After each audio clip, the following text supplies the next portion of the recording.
Hello friends, आज मैं बनाबले ओलाइছোঁ broiler मांस। मैं सरियह तेलत आपुनार लং इलाची और आपुनार शुकान जलकिया केइटामान दी दिছোঁ। इयाते मैं पियाजो दी दिम। तो आपुनार गैसटो लो फ्लेमत राखिब जाते पियाजखिनि और गोटेइखिनि बस्तु धुनियाके रंगा हो जाए। रंगा होवाলৈके आमि लारि থাকিব লাগিব।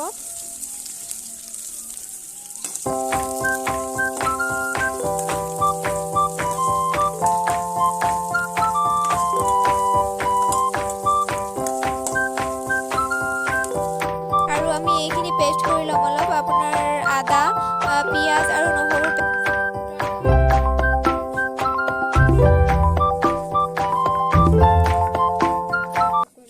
और मैं इतना सयाबिन लैसो। सयाबिनखिनिও मैं आपुनार पिसि लम। तो आपनालोके भाबिছে चागे ब्रयलार मांसत सयाबिन दिए नेকি, किन्तु मैं ब्रयलार मांसत सयाबिन दी माने खाई बहुते ভাল पाওঁ। आपनालोके एबार सयाबिन एनेके पिसि ब्रयलार मांसखिनि धुनियाके धुई निमख दिलो। मैं यात अलप आपुनार आधा चामच हालधि दिलो। তাৰপিছত অলপ জলকীয়া গুড়ি দিলোঁ, আপোনাৰ জিয়া জালুক দিলোঁ আৰু আপোনাৰ বনোৱা পেষ্টখিনি সয়াবিনখিনি মই দি দিছোঁ, দেখা পাইছে আপোনালোকে। আৰু আপোনাৰ নহৰু আদা আৰু পিঁয়াজৰ পেষ্টখিনিও তাত দি দিলোঁ। তো এইখিনি মই ধুনীয়াকৈ তেল দি কেনে মই মিক্স কৰি দিম। মই ইয়াত ধুনীয়াকৈ তেল দি লৈছোঁ অলপ।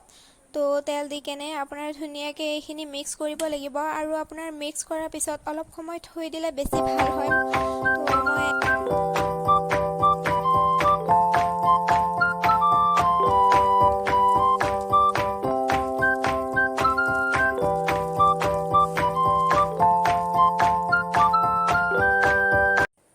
তো এইখিনি ধুনীয়াকৈ মিক্স কৰি লৈ মই আপোনাৰ ভাজি থোৱা আপোনাৰ পিঁয়াজখিনি আৰু তেল জলকীয়াখিনিত এনেকৈ মই মিহলি দিম গোটেইখিনি একেলগে। তো আপোনালোকে মোৰ দৰে বনাই চাবচোন কেনেকৈ খাই পায়। তো আপোনালোকে দেখা পাইছে এইখিনি ধুনীয়াকৈ হৈ গৈছে। আপোনাৰ তেজপাত অলপ পিছত দি দিছিলোঁ মই, আৰু দুটা তিনিটামান আলু পিচ কৰি মই দি দিছোঁ।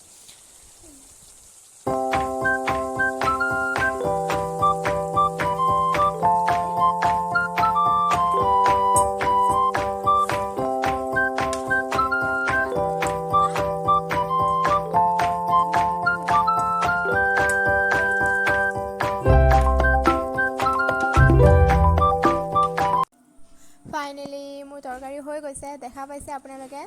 तो मैं बनाते बहुते कष्ट लगिल। तो आपनालोके जदि ब्रयलार मांस खाई भाल पाए लाइक एटा करि दिब। और जदि मोर चेनेलत निउ হয় मोर चेनेलটো सबस्क्राइब करि दिब। मोर निउ आईडी হয় एटु। तो आपनालोके जदि माने मोर भिडिओটো चाई भाल पाइसे तो एटा कमेन्ट करि दिब देই।